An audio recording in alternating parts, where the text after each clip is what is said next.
What is up, you jackwagons? I am Speed Fury, and I'm back with the next part of What If I Was in the Pokemon anime. Now, last time we touched on the movie of Mewtwo and or Genesect and the Legend Awakened. Not really much of a movie, but yeah, because Drax caught a Genesect and two Mewtwo in the process. But what's next for the journey? Ash has defeated the Unova League now, but what's he gonna do now? Well, let's find out. Ash and Drax had finally arrived back in the Kanto region. Unlike what happened after the what happened after the Kanto League or the Indigo League, they actually headed right back to Ash's house, with his mother being very disappointed with him for not coming back home after he defeated the Indigo League and going on to participate in another league. Drax spoke up, saying that may have been his fault, as he suggested going to Unova directly after the Unova League. After the Indigo League. Ash introduced Drax, Elisa, Serena, and the Team Rocket gang, or former Team Rocket gang, to his mother. All of which she greeted with a warm smile, except for Drax, who she glared at a little bit before telling him he better not be getting Ash into trouble. Drax simply replied with, "Oh, he doesn't need me to do that." To which Ash gave a squawked at and looked at it with an incredulous look. Drax simply said, "Do I need to bring up how you started your journey?" This made Ash shut up immediately. Ash's mother now asked him what he planned on doing now that he's finally won a league. Ash actually said he wanted to go to another region. He wanted to continue his journey, and looked to Drax to see if he had any ideas. Drax at first wasn't going to say anything, and Professor Oak brought up the Johto region. But Drax said that may not be a region he'd want to go to. Confused at this, Ash asked why, and Drax simply said it'd basically just be going through a Kanto 2.0. It's not really that much different from there, and plus, it's literally the same Elite Four that's kind of got control over it, or that resides over both sides. Professor Oak actually finally noticed Drax and asked him what the weird suit he was wearing was about. He said that it was a suit that was his own personal storage device for his Pokemon, so he didn't have to actually part with any of them, and he could keep them on him at all times. He then used his suit to shoot out one of his Pokemon, revealing Superior. Now, Professor Oak had never seen this form of Superior before. He'd seen Superior before, but not this form, and he was very intrigued by it. He was also intrigued by the slightly more humanoid-like physique that this Superior seemed to have. Drax explained that that some of his Pokemon are genetically enhanced, but he would never experiment on a Pokemon against its own will. He then introduced Professor Oak to Yin and Yang, his two Mewtwo. Now, normally Yin and Yang wouldn't really be interested in meeting with Professor Oak. But Professor Oak, after hearing the story about how they were created, was very disgusted at what the people had done. He also showed him his Gyroblast. Professor Oak was intrigued that the humans managed to come up with a new evolution for the Kirlia and Ralts line, but was also still a bit disappointed at the actions that caused this Pokemon's creation. However, he also was proud or more along the lines of impressed that Drax raised this Gyroblast from when it was still a Ralts. Drax also showed him a few other Pokemon that Professor Oak didn't know about, like his female Gyroblast and even his weird-looking Glaceon. Which, of course, Drax still had to explain as to why Glaceon is a human Pokemon hybrid monstrosity. And yes, he used the word monstrosity, which offended Glaceon as he just punched him in the back of the head. Drax eventually then came up with an idea. He had been wanting to go back to a certain region to see what else he could discover in a certain large hole in the middle of the region, and so he suggested we could go to Paldea. Ash, not knowing what Paldea was, asked the $1,000,000 question: "What's Paldea?" Drax said that it was a region that was nearby Kanto and Unova at the same time, kind of in the middle of the two. He had gone there before, and that's where he obtained Gardelade. Ash was intrigued by this, and he asked if there was another league there. Drax said he didn't actually know, but he could always ask Gita, as he was good friends with her. Elisa, hearing that Drax had gone to Paldea without her, and she'd always wanted to go to Paldea, was very, very angry, as her best friend had gone to one of the regions she had really wanted to visit. And so she had no qualms about claiming that she was going to go with whether he liked it or not. Drax didn't have a problem with this, and Serena also wanted to go with Ash. And of course, not surprising to anyone, the rest of the Team Rocket gang, or former Team Rocket gang, are also going to go with Drax. However, this is where Drax and Asher have their train of thought stopped by a certain familiar redhead and spiky-haired, dark-skinned male coming into the room. claiming that they were happy to see Ash and Drax again. Misty and Brock had made a return. Both of them saying that they heard about a race in a town called Altomare, and they wanted to go do it. A race that involved water Pokemon. Drax was intrigued by this, as he'd never thought about doing a race with any of his Pokemon. He wondered if it would be cheating, but he figured it might be fun as well. Luckily for Ash, he did have a water type, only one water type for some reason, but then he remembered that his Griefus could also change form, though he did want to use Oshawott, who still had yet to evolve. Actually, wait, no, he has evolved, I'm pretty sure, once. So they got on the next boat to Altomare. On the way over there, they talked a bit on what kind of things they could find there. Drax said he had actually seen the town once or twice while flying over it by plane, but had never actually gone to visit. He had heard that people there worship the legendary Pokemon Latios and Latios. Not really thinking about what they looked like, but he did want to actually at least do some research on what the legend was about. They had arrived just in time to join the race.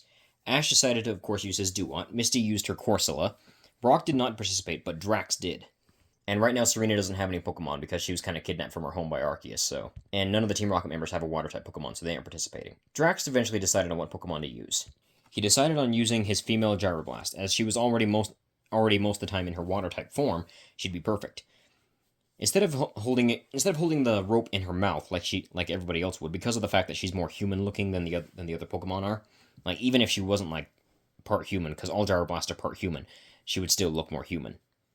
Instead, she held it in one of her arms, specifically the left arm, because the left arm's not the arm cannon. And yes, this thing can retract, so this can turn back into a hand.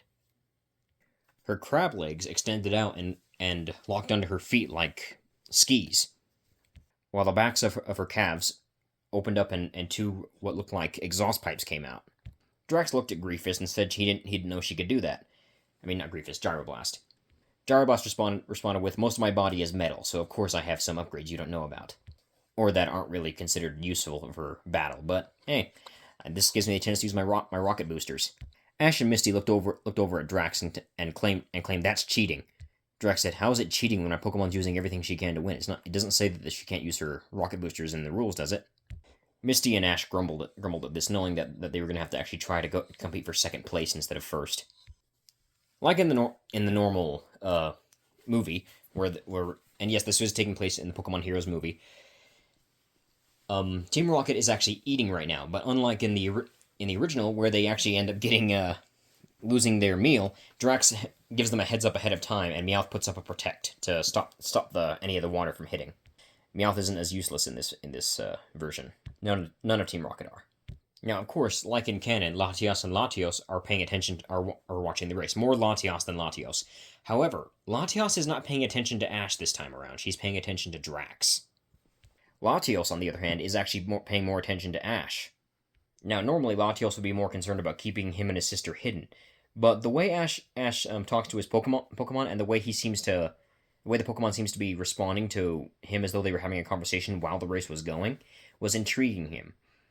Latios was more interested in Drax due to the fact of how much fun he looked like he was having, and she wanted to join in on that. Like in canon, Latios attempts to help them speed up. Latios this time actually not stopping them, although Latios didn't really help by much considering Gyroblast is already going really fast as is. Drax came in first place, Misty came in second, and Ash came in third, much to his chagrin. Now from here on, everything goes more or less the same until the scene where Ash would normally meet Latios. Though in this case, Latios is still back at the secret garden, and Latios actually wants to meet Drax. Like in canon, Annie and Oakley attempt to capture Latios, but this goes even worse for them than it does in canon, because instead of Ash confronting them, it's Drax. And not just Drax, but Drax and his male Gyroblast. Now, for those that do not remember, male Gyroblasts are a lot more aggressive and are a lot less trusting of humans unless you raise one from an egg, but that doesn't mean that they're not any less hostile and violent towards other humans that are equally as bad people, or do not have good intentions. Gyroblast, actually noticing that the human girl was not actually a human girl, but was a legendary, what was a Pokemon, was very angered at the actions of Annie and Oakley. And since Drax actually knew who they were due to the fact that he's friends with Jesse James and Meowth, who gave him information on Team Rocket, He knew exactly who they were and wasn't going to hesitate on bringing them in. He might not be like but he's been several places to know that people know who he is and know that he's trustworthy. Both Annie and Oakley were captured and were immediately sent off to prison, off the island, meaning that there's no trouble with the Soldu and with the big tidal wave and stuff, due to the fact that they're both gone now. Latios ended up bringing Drax to the secret garden instead of Ash. Now, normally this would result in Latios getting angry and trying to attack Drax, but he was very much aware of what was of Drax being in the race and that Latios was interested in him. So he had actually been watching. He had actually managed to find Latios before he brought her to the secret garden. Before she brought Drax to the secret garden, and was going to confront them until he was distracted by seeing Ash. Of course, his interest still being very much piqued by the fact that Ash is somehow able to understand his Pokemon is still there, and that long enough distraction was enough for Latios to bring Drax into the secret garden, but still not reveal her true self to him. However, Drax already knew that this was a Pokemon, not a human girl, because he knows that there was very much a lack of speech, and his scanners and his Pokedex, that his custom Pokedex built into his suit, is constantly going off saying about how there's a Pokemon nearby. Now, Drax, of course, was very shocked to see a Latios in front of him when she did eventually reveal herself after, the Grandpa and Bianca show up. Not Bianca from Black and White, Bianca from the movie. Latios, of course, still managed to enjoy having some fun with Drax, who, despite being older than Ash, had no qualms against playing with some Pokemon for a while. He eventually asked Lorenzo what the reasoning was for the garden to be hidden. Lorenzo then responded with the Soldu and showed him the hiding place for it. Drax said he might have a way to help protect that Soldu even more. Lorenzo was curious about this, but Drax then said that he is an inventor and can make machines, not nearly as enhanced as some other people, but they're enhanced enough to provide good security and protection. It's how nobody's managed to steal his technology and research yet when it comes to his Pokemon research. Lorenzo and Bianca were hesitant at first because they didn't know if they could trust this outsider. But Drax said that they don't have to take his offer if they don't want to. But he is still offering because he'd rather not have put an entire city in jeopardy just over a single gem. Drax then went to go back and hang out with Latios some more, but one of his Pokeballs opened up and out came who else but his adopted daughter, Red. Red, immediately jumping on Drax's back, started whining about how she was hungry. This resulted in Drax letting out the rest of his Pokemon, but Lorenzo and Bianca were both very shocked to know that Drax was sort of a father. But then Drax reminded them that technically any trainer who raises a Pokemon from an egg is a parent because of the fact that a Pokemon sees them as their parent. Bianca then asked Drax why his Pokemon looked more human than normal. Drax responded with that she made her own serum and transformed herself into this, against his best wishes. Latios also noticed a few of Drax's Pokemon that looked rather off, including Glaceon, Azula, and a few others. Lorenzo and Bianca decided to take up Drax's offer on making an advanced security system, and since the Soldu was underwater, Drax thought of the perfect security system idea. Since there were no Pokemon that actually lived in the garden besides Latios and Latios, Drax decided that adding an electric field that was constantly generating in the water would be the perfect way to protect the Soldu. With the help of his 2 Gyroblasts, he was able to set up the field, and upon touching the water's surface, there was only like a little bit of a static shock. But if you were to jump into the water, then you would instantly get the most shocking experience of your life. Bianca asked if that was a bit too extreme, but Drax simply responded with, "Nobody comes in here besides you guys and Latios anyway, so I don't think it's going to be that big of a deal." Lorenzo nodded at this, saying that he was thankful for Drax's help. After everything was said and done, it was finally time for the gang to head off to Paldea. However, before they got on the boat, they were stopped by both Latios and Latios, who wanted to go with both of them. Ash had never actually met Latios and Latios yet. He had only heard the stories about the Pokemon, but hadn't actually met them like Drax had. So Ash was surprised when the legendary Pokemon Latios wanted to go with him. Drax wasn't as surprised when Latios claimed that she wanted to go to join his group. Drax even offered to let Latios stay out of her Pokeball if she wanted to use her human disguise. Latias also wondered if she could have the serum that allows her to speak human. Drax said he has no problem with that, just as long as he makes sure to keep an eye on Red the entire time, due to her rather mischievous tendencies. She's the result of a few of his Pokemon becoming more human than he intended. As they arrived in Paldea, Drax had notified Gita ahead of time that they were coming. Gita greeted them in a rather general greeting, because, they don't really know each other too well, but they're still good enough friends. Gita asked Drax if he was planning on going back into the crater of Paldea. Drax said maybe. He wasn't really too sure if he was or wasn't. He did say, though, that he was interested in actually taking the gym challenge over here at Paldea, and so was his friend Ash. Gita said that they're more than welcome to. They don't even have to take the class to be students. They can if they want, but they don't have to. Although then she followed it up with, "Although I do not think you will need it, Drax, considering how intelligent you already are." Drax said "Yeah, probably not. But it would still be nice to explore the region other than the crater of Paldea." Confused at this, Ash wondered what the crater of Paldea was. Drax said, "We'll get to that another time. We need to start our journey over here first, and then maybe I'll let you come with me into the crater."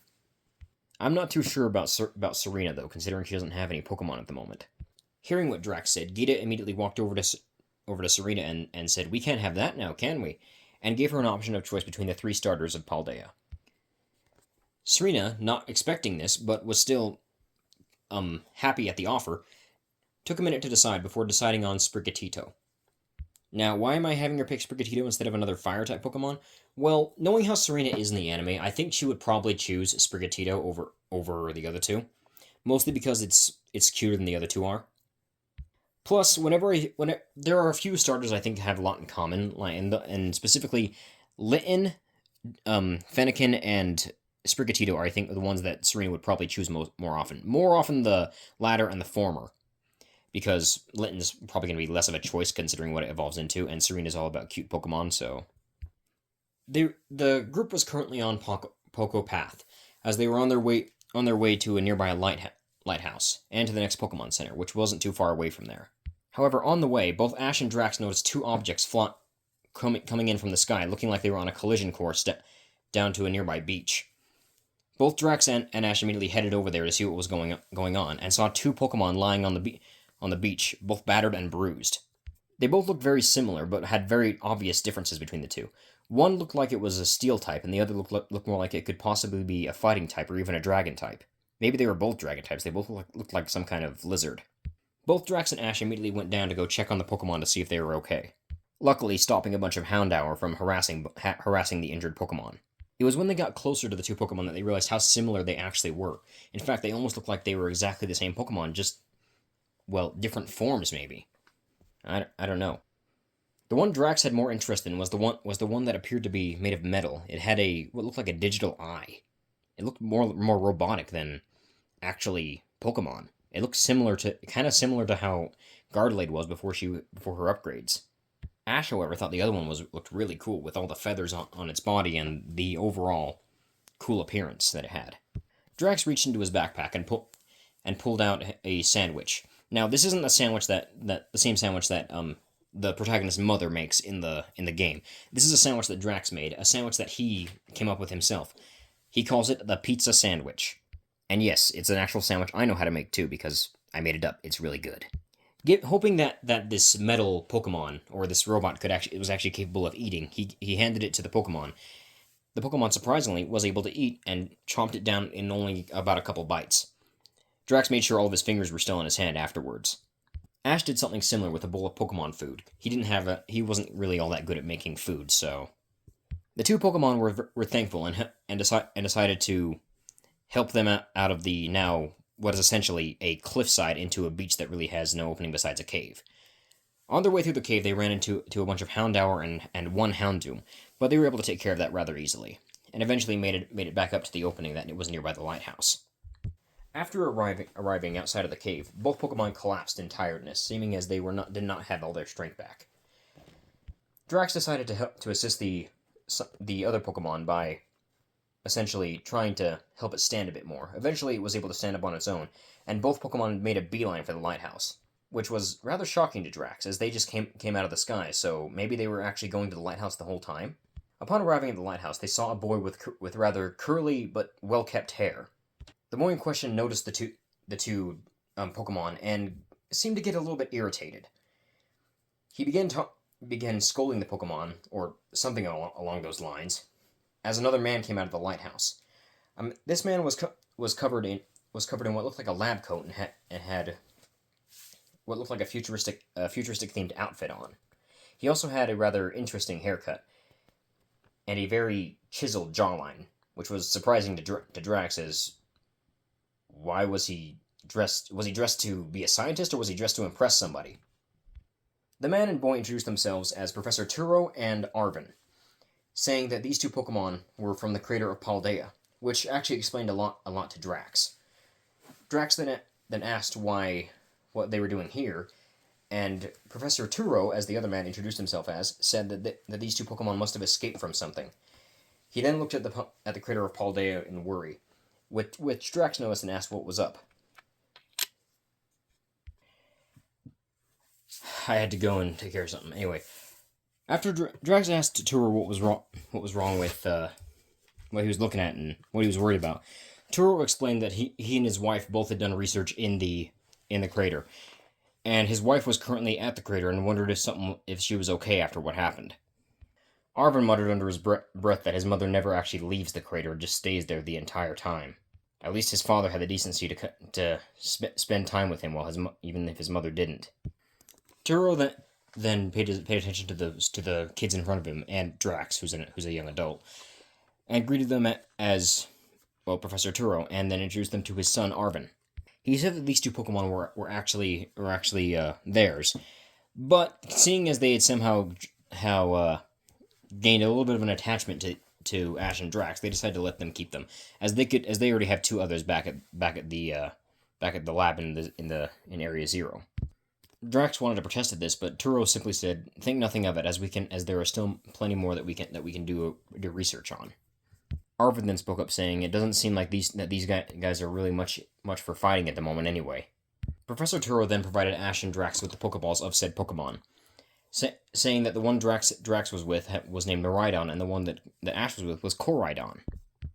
Curious, Drax asked Turo if these two were Paradox Pokemon, because they looked similar to another Pokemon he saw when he visited a while back. Turo, surprised at this, simply said, yes, they are. We actually used to call them by different names, but realized that those names didn't really suit them very well. Turo explained that he had named Miraidon Iron Serpent, and that his wife had named the Koraidon Winged King. Drax looked at Turo and said, "You really aren't that creative when it comes to naming Pokemon, are you?" Turo looked at him in confusion and asked what he meant. Drax explained that he already caught a Pokemon from the creator of Paldea a while back, and the Pokedex had explained to him that it was called Iron Valiant.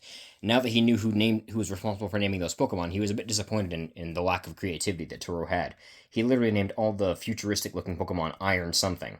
Turo scratched the back of his head in embarrassment, saying he was never really the creative type. He then asked Drax what Pokemon he had actually caught from the creator of Paldea. Drax then pulled out a Pokeball, sending out Gardelade. Now, you notice that there are a few changes that I made from the last picture of Gardelade. For instance, the crystal or the weird thing piercing through her chest, I shrank that down to like a laser projector from her chest instead, because I figured that would kind of still get in the way. I also changed the upper arms from green to white and changed these ones to green instead, and also changed the legs to green. I wanted it to look more, better than I had it, so that's kind of what I went with. Everything else is more or less the same. Anyway, Toro was shocked at the appearance of the Pokemon, as it looked like an Iron Valiant, but it was different. It had been upgraded, or that's what it looked like. He asked Drax where he discovered this Pokemon. He said he discovered it in the creator of Paldea, but he had recently given her upgrades. The Iron Valiant introduced herself as Gardelade, saying that she was helped by Drax by building her a more durable body and giving her gender. Turo raised an eyebrow and looked over at Drax and said she wouldn't stop bugging me about it, so I gave her a gender. Miraidon then walked over to Gardelade out of confusion and began to sniff her. "I'm not really sure how he can use that nose," said Drax. considering he's, a robot and everything. Gardelade was not bothered by this and simply pet Miraidon on the head, which he enjoyed. Miraidon then looked displeased about something and started talking to Gardelade in its native tongue, which Drax could pick up thanks to thanks to Miraidon not being very far away from him. Which the translation he picked up on the translator was that how come you get to talk and I don't? Drax looked over at Miraidon and said, "I can arrange for that. It'd actually be a lot easier to give you the ability to talk since you guys are more robotic than." Well, organic robotic somehow. It's still confusing to me to this day. Turo then looked at Drax hearing that and said, "Speaking of which, how did you manage to give Gardelade, was it?" Gardelade nodded at this, and before then Turo continued saying, "How did you manage to give Gardelade upgrades when she's sort of a techno-organic creature?" Drax simply said, "Oh, she's got like a weird thing in her back that's called a... What was it again?" "A pain simulator, Drax," said Gardelade. "Right, that," he said. "Once I removed that, she didn't feel any pain. While she is a techno-organic creature, her body seems to not respond to pain if that's not in there. And once all was said and done, once I put the pain simulator back in, she didn't really feel anything after. She didn't feel any pain, no after effects or nothing." Turo put his thumb and finger to his chin, curious about if all the future Paradox Pokemon had one of those. Drax responded with, "Maybe, maybe not. I don't know." Miraidon then opened up his back where the seat of the bike would normally be, and there was another pain simulator inside right there. Drax simply looked at it and before saying, "I'll take that as a yes," he said. The group, along with Arvin, but not Professor Turo, who decided to stay behind, decided to continue over to the school, which is where they were all heading. On the way, they met up with two people by the name of Nimona and Juliana. I don't know the male protagonist's name of the game, so both of which said they were on their way to the school and that Juliana was new in town. They also noticed the two Pokemon being Koraidon and Miraidon, who were out of their Pokeballs for the time being, and said they looked like a strange version of Cyclizar. Drax thought to himself that must have been the Pokemon he saw the last time he was here. He also figured it might be a good idea for the rest of the group to catch one of those, as that would make it easier for them to get around. He didn't know if Koraidon and Miraidon would be interested in actually assisting him and Ash with that part, so it might be a good idea for them to catch one as well. They continued walking until Drax noticed that Jesse and James had mysteriously vanished. Meowth was still there, but Jesse and James just were gone. He then saw them running towards them, both holding a Pokeball each in their hands. Drax asked them what they just went and did. Jesse said that she caught a Ralts, while James, with much pride in his voice, exclaimed that he caught a Tarantula. Hearing that Ralts could be caught around here, Serena decided she wanted to go catch one for herself, as she had always wanted to try out evolving Ralts into one of those super cool Pokemon that Drax and Ash both had, even though Drax had a lot more. So she went off to try and catch her first Pokemon. Drax looked over to Ash and said, "You better go help her with that, since this is her first Pokemon catching attempt." Ash nodded and headed off to go help Serena. Nimona then turned towards Drax and asked him if he would like to battle. Drax asked her if she was sure, because he's not exactly a new trainer. Nimona said that neither is she, although she is starting out all over again, just to help Juliana through her journey. She sent out her Pokemon, revealing a Quaxley, while Juliana sent out hers, being what Drax could describe as a Pokemon that looked like it had no brain cells. Drax stared at the weird pepper-shaped crocodile for a minute before simply saying, "That thing has nothing going on inside its head." "You're not wrong," said Juliana. "I'm pretty sure he tried to eat a burned berry when I first caught him."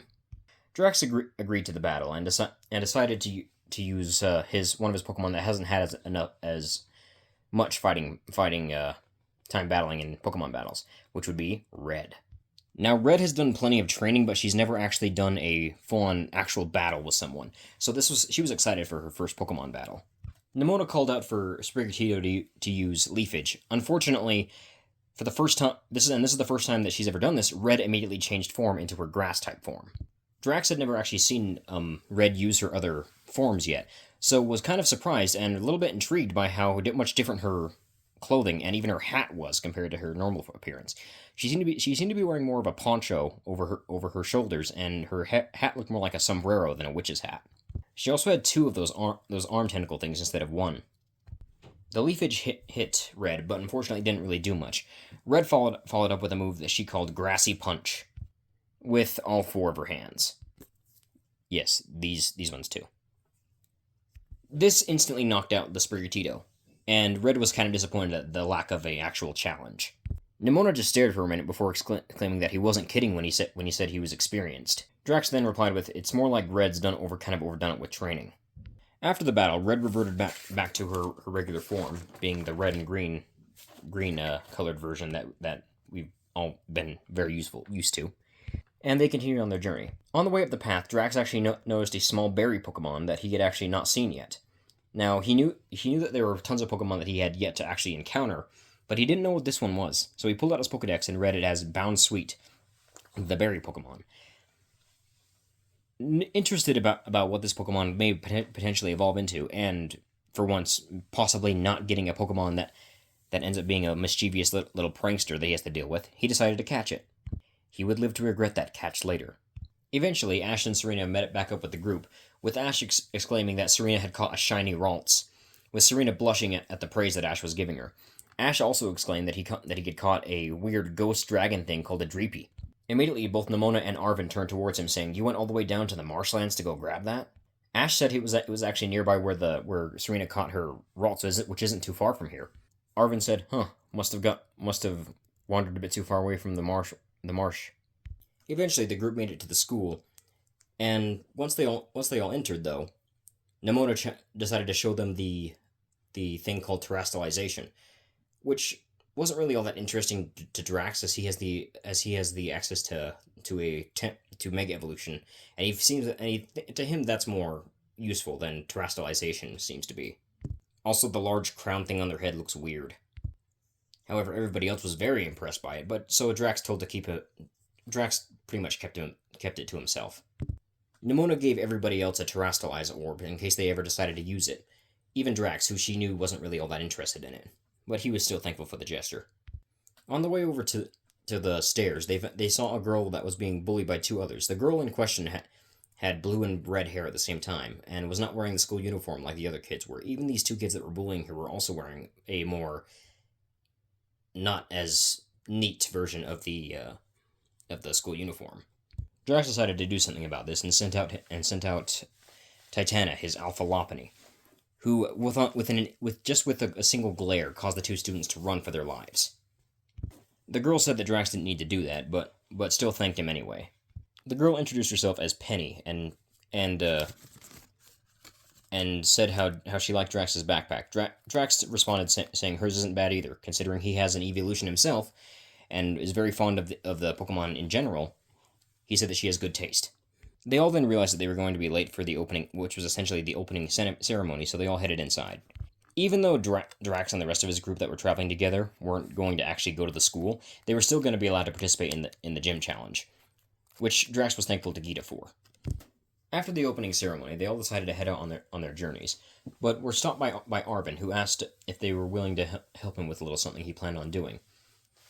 Drax agreed to this, and he saw no problem in helping out a friend. Ash was no different.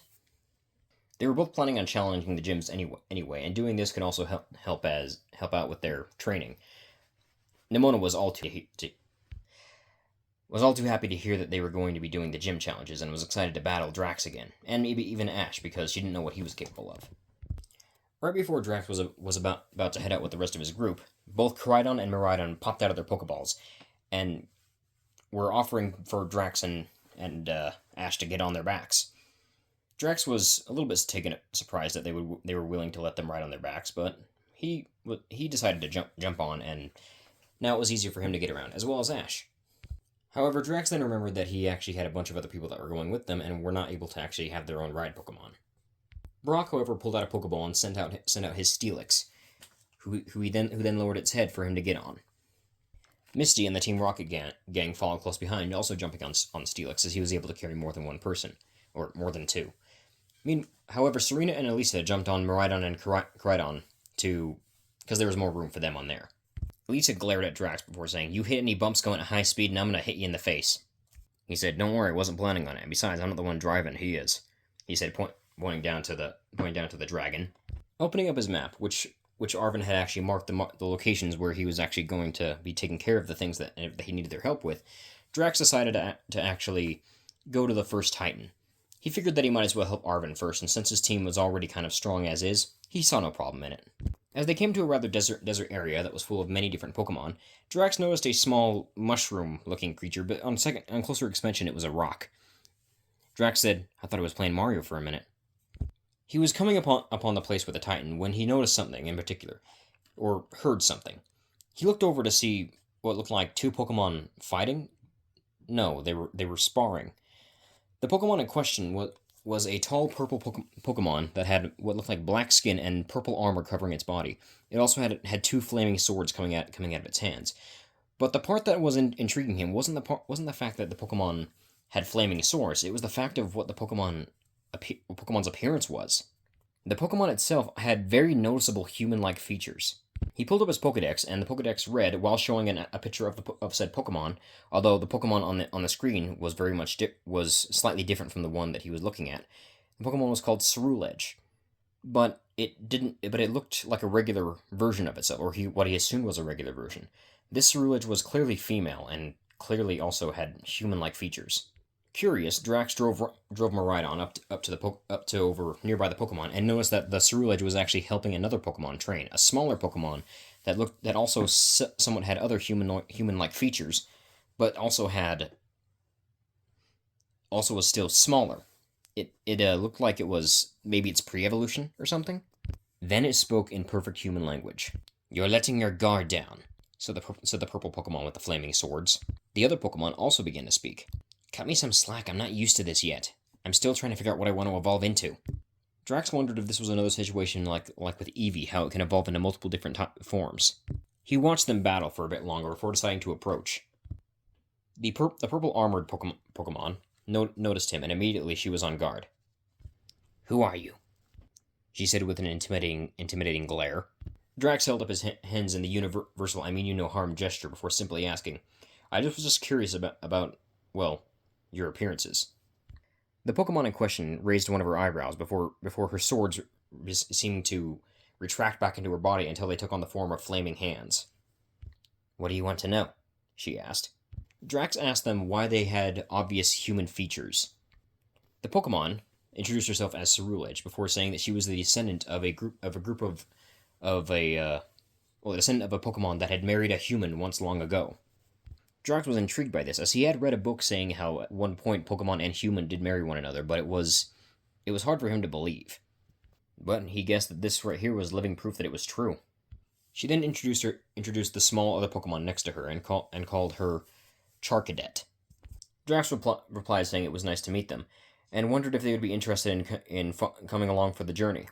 Elisa also commented, saying how much she liked how the flames on her head had taken the appearance of hair. Cerulege thanked Elisa for the compliment before saying that she has no qualms about going with him on his journey, but if she is to go with him, then she would like to bring Charcadet as well as her two sisters. Drax said he didn't see a problem with that, just so long as they didn't cause too much trouble for the other Pokemon. Cerulege nodded before lifting her hand up and shooting a pillar of fire, a pillar of purple and blue fire up into the air. Drax could hear footsteps. Rather heavy footsteps, meaning that these were probably other evolved forms of this Pokemon coming their way. One Pokemon was similarly black-skinned like Cerulege, but had more yellow and red armor instead. Her legs were her feet were also larger than Cerulege, and she wasn't wearing boots like Cerulege was. She also had her flames styled into the form of hair, but it was shorter than Cerulege's. This was Armarouge, and she had more of a wide-eyed appearance than her sister did, as she was less timid, or not less timid, less suspicious. The other one, though, was a rather strange case, because not only was her armor vastly different, and also she seemed to be like maybe a combination of both at the same time, but also not. As well as her flames were very much different. Unlike the other two, whose flames matched up with their armor, or at least somewhat in Cerulege's case, this one had flames in her hair and her fingers, hands that didn't match her armor at all. Her armor was silver and pink in color, and her skin, instead of being black, was pure white, with a few little pink touches here and there. But the flames coming out of her body were multicolored into 6 colors: red, orange, yellow, green, blue, and purple. Like Cerulege, she also wore silver boots that had purplish pink highlights on them. Her outfit was also less covering than the other two were. However, the two little silver spikes poking out of her back did interest Drax, as he didn't know what those were for. The female Pokemon introduced herself as Spectraline, a brand new evolution of the Charcadet line, who was actually multiple types, or specifically the types of nature. She claimed to not only have the fire typing, but ice, ground, electric, water, flying, rock, and grass. She then walked over to Drax and then began looking him up and down, with one hand rested on her chin, with one hand underneath her chin as though she was studying him. She stared for a bit longer before simply saying, "Dibs." Both Cerulege and Armor Rouge went wide-eyed at this, because they knew what that meant. Drax didn't know what that meant, but they did. Drax, not really knowing what was going on, just asked, "What do you mean, dibs?" However, it seemed that Drax was the only one who didn't know what was going on, because even Elisa knew what was going on. And Elisa simply slid back to the very back of the motorcycle with a smirk on her face, before gesturing for Spectraline to jump on. Spectraline did so, and wrapped her arms around Drax's waist. Drax, still not knowing what was going on, he's like, "Is nobody going to answer my question?" Cerulege, being blunt, simply stated, "She's claimed you as her mate." Drax went wide-eyed for a second before staring back at Spectraline, who was wiggling her eyebrows at him. "You realize I'm a human, right?" he said, to which she rolled her eyes and said, "Yeah, and I'm part human. I don't see the problem here." It was then that Latios, Azula, and Griefist all came out of their Pokeballs, with Azula exclaiming that Drax is already in a relationship with Elisa. Drax and Elisa then looking at her with incredulous looks, saying, "Since when?" at the same time. Azula blinked for a few times, as well as Latios and Griefist, confused as to what he meant by "since when," before Drax and Elisa then explained that they were not together, they were just friends, best friends. The three were silent for a minute before all exclaiming at the same time, "Dang, we were beat by the new girl!" Evergreen Viogardalade, and what was the last one's name? Gyroblast, and the female Gyroblast, all came out of their Pokeballs and just looked at each other for a second before saying, "So, who won the bet?" Because Drax then looked over at them incredulously and said, "You guys were betting on which one of them I would end up with?" They ignored him, and Gyroblast simply said, "I'm pretty sure we were supposed to give it to Titanic, considering she said none of them."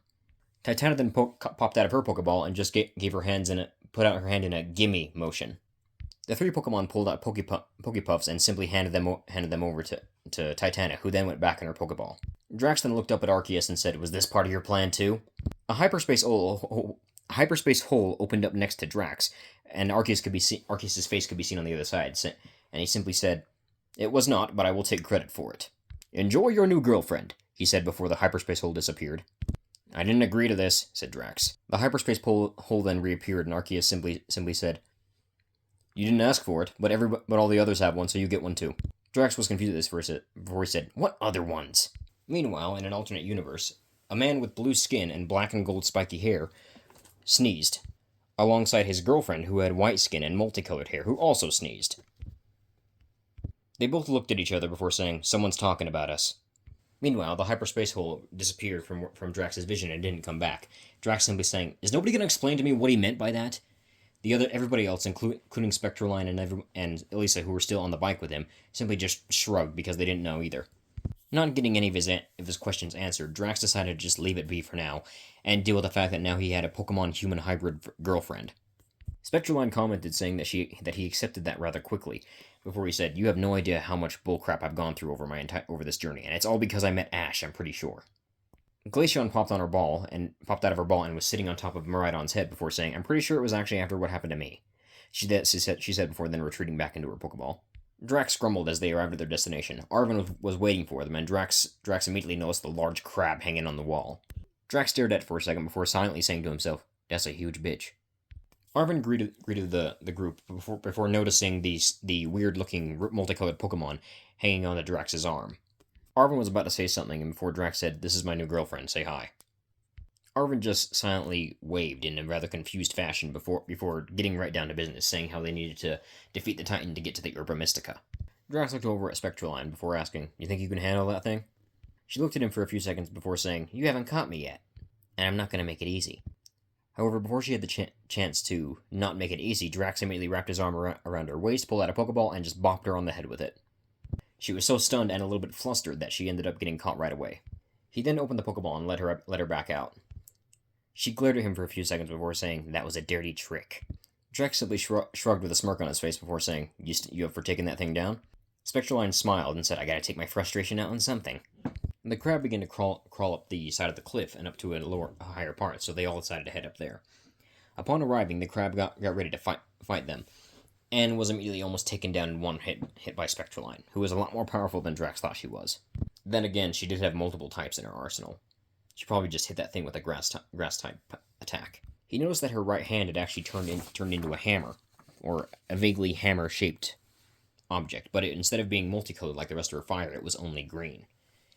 She looked back at him and noticing his curiosity before smiling and saying, "I can decide what type my hammer can be."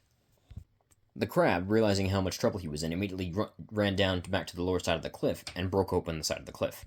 The group watched him eating what looked like some kind of flower, or maybe a plant of some kind, Arvin announcing that was the Urba Mystica they were after.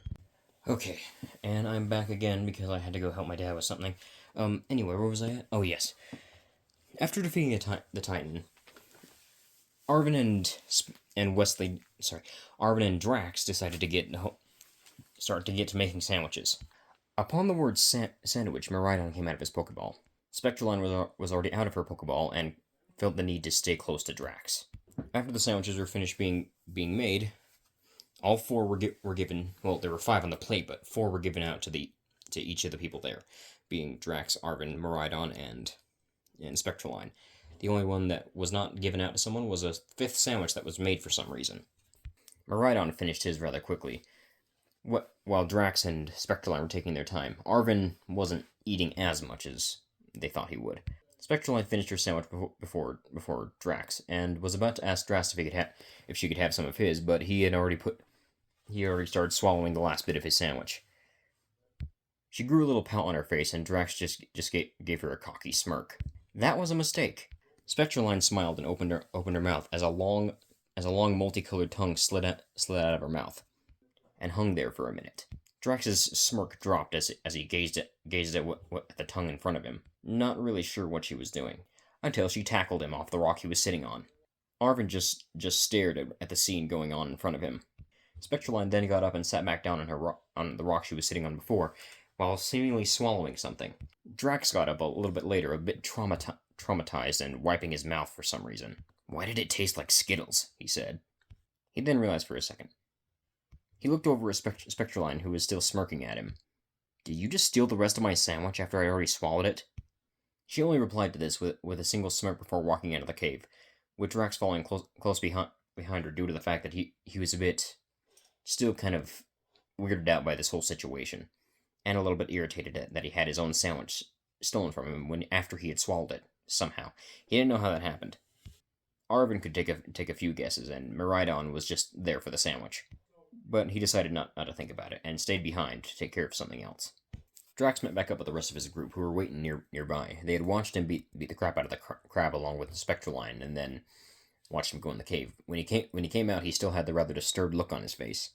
"What happened to you?" asked Elisa. He stared at her for a second before looking back at Spectraline, and then finally speaking. "She somehow stole my sandwich from me after I had already swallowed it."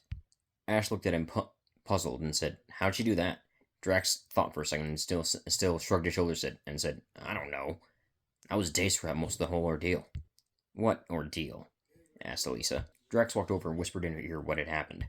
Elisa couldn't hold in her laughter and started laughing, and laughing at him specifically for that being how he got his first kiss. Ash wondered what was going on, but Drax simply said, "You'll find out when you're older." Drax decided that some of his Pokemon needed training, specifically his Galarian Meowth, his newly caught Bounsweet, and his Zorua. None of them have ever actually had much training, so he figured they needed it. He also decided to get the new members, the new Charcadet evolutions on his team, a bit more used to the way they train and stuff. So he pit the as he called them, the Charcadet sisters against his more experienced Pokemon to see how well they do. Ceruledge against Vile the Gallade, Armarouge against Gyroblast, the male one, and Charcadet up against what was his name? Forgot his name. The male Lopunny. I forgot what name I gave him.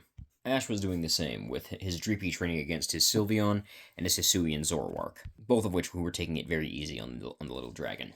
While Bounsweet was training with the other two more experienced members of his team, she actually ended up evolving, which to Drax's chagrin, he instantly knew what direction that was going once he realized that she evolved into Steenie. Drax, being irritated, was about to say something to Arceus, but decided to go against it due to the fact that something usually happens whenever he replies to Arceus. Meowth was sparring with Zorua up until he saw Team Rocket's Meowth, and immediately chose to fight him instead. Meanwhile, over with the Charcadet sisters and the other Pokemon, Cerulege was currently fighting against Vio. You know, his Gallade that is the opposite of most other Gallade. Also, I decided to give Vio a pirate accent. I don't know why, I just figured it sounded cool. Suffice to say, Cerulege was not doing a very good job of actually beating him, especially with his unfair fighting tactics that she wasn't used to from a Gallade. They were currently at a stalemate with their blades locked against each other. That is until Gallade reared back his fist and delivered a shadow punch directly to Cerulege's gut when she wasn't expecting it. She stumbled back a bit, holding her gut where she was punched before saying, "That wasn't very honorable of you." Vio simply responded with, "I care not for your honor. Honor does nothing but get you killed in battle. If you choose to fight, ye fight to protect yourself and others, as well as to survive. Ye do what needs to be done, regardless of how it has to be done." Cerulege was actually somewhat touched by what he said, or at least some of the things she could understand of what he was saying. She readied one of her swords and charged forwards, attempting to strike at him. However, Vio sidestepped her, before saying in a very low and threatening voice, "You left your booty open." With a single blaze kick, though it wasn't very effective, it still did quite a bit of damage, and sent her flying backwards with a single blaze kick to the butt. Cerulege landed face first in the grass, holding on to her bruise behind, with Vio laughing uproariously behind her. Cerulege got up, still glaring at Vio, while still also cradling her bruise behind. She shouted at him, claiming that it is very rude to kick a lady there. Vio just laughed harder at this. "Did you think I wasn't going to aim for such a vulnerable spot? It's not my fault you're not wearing leg armor, as well as butt armor. What's that all about anyway? Are you trying to impress someone? Heck, your chest isn't even covered all the way." Cerulege turned pink somehow, despite the fact that her skin was black, embarrassed at the fact that he was calling out her for wearing such revealing armor. "You're one to talk," she said. "You're completely naked." "Ah, yes, that's the difference between my species and your species, lass," said Gallade with a rather sarcastic tone. "Your species needs that armor. My species does not." Meanwhile, Armarouge and Gyroblast had decided to stop fighting and watch the spectacle going on. "I bet you 6 Pokebeings that they'll end up together by the end of this journey," said Gyroblast with a blank expression on his face. "I bet you 10 minutes even before that," said Armarouge, with a smirk in her eyes. Gyroblast began to start wondering if they actually had mouths. They were able to speak, but he couldn't really see their mouths. I mean, Spectraline had a mouth, but that was because she obviously had more human features than the other two did. Drax, meanwhile, was watching the spectacle before he turned to Spectraline and asked her, "Hey, what's the deal with that armor of yours?" "What do you mean?" she asked.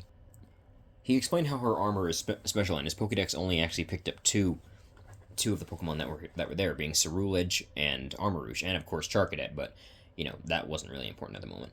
But the Pokédex didn't pick up her. She smiled at this before saying that she actually made her armor herself, which is why she looks the way she does. It took her forever to make it as well, and when it was done, it was perfect, and gave her exactly what she wanted. Drax then asked her what the spikes on her back were, and she actually showed him when two flaming wings protruded out of the ends of the spikes. "Oh, so that's how you're flying type," he said. "Yep," she replied. Drax kept staring at her wings as well as herself with the wings part of her body. She cocked an eyebrow at him and asked him what he was staring at. Without actually realizing what he said, he said out loud, "You look like an angel." She froze. Her wings somehow stopped. Her wings also somehow freezing, despite them being made of fire. It was then that Drax realized what he said out loud, but not fast enough, as then he was then tackled again by a very, very love-struck Spectraline. Luckily, she didn't do the same thing she did to him last time and let him up a few seconds later. Drax wiped his mouth again before saying, "I hope there's somebody else out there who's dealing with this kind of trouble, because I don't know how well I'm dealing with it." Meanwhile, in another universe, the same man from before began to get a weird chilling sensation as though he was being called out for some reason. He looked around, noticing that no one was looking at him before wondering, "I wonder if somebody else from another universe is talking about me again." He began counting through his head who it could be from his different alternate counterparts, but couldn't come up with anybody who it could be. After thinking about it for a while more, he just shrugged his shoulders and went back to what he was doing. After a bit more training, which resulted in Steenie evolving into Czarina, which once again Drax was rather bothered by, especially with the fact of how rather toned and large her legs were. He stared at Czarina's legs a bit longer before saying, "Are we sure she isn't part human in some way, shape, or form?" Czarina, now with her new rather cocky and a bit flirtatious personality, simply looked at Drax before saying something to him in her native tongue, which his translator picked up as, "What, you like what you see?" Drax shuddered at this, and before he looked over at Spectraline to see that she was somewhat glaring at Czarina for her comment. Czarina simply said that she was just teasing and wasn't serious about it, though she did exclaim that she was interested in taking that human Pokemon hybrid serum thing that Glaceon told her about. Drax grit his teeth and facepalmed it as he realized that he isn't going to be able to get away from Pokemon that want that to happen to them for some reason. He wondered if it was just a human Pokemon thing, like Pokemon that looked human. He knows that besides Glaceon, all the Pokemon that have asked for it have been humanoid in some way, shape, or form. He then felt someone lifting up his cape. He turned around to see Spectraline staring at his backside while licking her lips. "Nice," she said. He grabbed his cloak out of her hands and covered up his posterior before saying, "What is wrong with you, woman?" At the same time, the other three Charcadet sisters simply said, Everything is wrong with her." When it was time to pack up and move over to the first gym, which was the Grass-type gym, Drax returned everybody to their Pokeballs, except for Spectraline, who would refuse to go back in her ball. In fact, every time he would try, all he would receive in return was her giving him a quick peck on the lips and before running away again. Irritated at this form of teasing and a little bit flustered at the same time, he eventually gave up on it. He still wasn't too sure about the whole him dating a Pokemon human hybrid thing yet, though. He was also still thinking about the fact that 3 of his own Pokemon had a thing for him as well. Latias included. That was the one that bothered him the most. Meanwhile, in another dimension, a certain spiky-haired boy that looked similar to the Ash we know shivered as he felt like he could relate to somebody somewhere, even though he didn't really know what he was relating to. Nightfall had come, though, by the time they had got to the town, and they had to rent a hotel in order to. Well, not a hotel. They had to go get rooms at the Pokemon Center. Unfortunately, Drax didn't take something into consideration, something that Elisa pointed out right as they got to their room. "You realize you're gonna have to share a bed with her, right?" Drax froze, his eyes wide with terror. He slowly turned his head towards Spectraline, who was licking her lips while looking at him. "I need an adult," said Drax. He paused after what he said before saying, "I am an adult." "I need an adult here, adult," he said before running away. Unfortunately, he didn't get far, as soon as he got out the door, Spectraline grabbed him by the back of his cloak, which actually knocked his hood off for the first time, everyone seeing his long black spiky hair, similarly to the blue man we saw earlier. Elisa and the others, besides Drax's Pokemon, all left the room, and shut the door behind Drax, him screaming in fear as he was pulled back into the room by Spectraline. "Should we help him?" said Serena. "Better that we don't," said Elisa. "Besides, I'm sure he'll be fine." Elisa and the others walked back to their rooms, as the screaming from Drax eventually died out. Meanwhile, back in Drax's room, surprisingly, Drax was actually not in as much trouble as he thought he would be. The only thing that was really going on was Spectraline clinging onto him like a koala bear in the bed. "This is a lot less extreme than I thought it would be," said Drax. "Do you want it to be extreme?" asked Spectraline. "No," said Drax. And as we'll end this part for now. If you enjoyed, like and subscribe, or don't. I don't really care. I'm just doing this for fun anyway. I'll see you for the next one.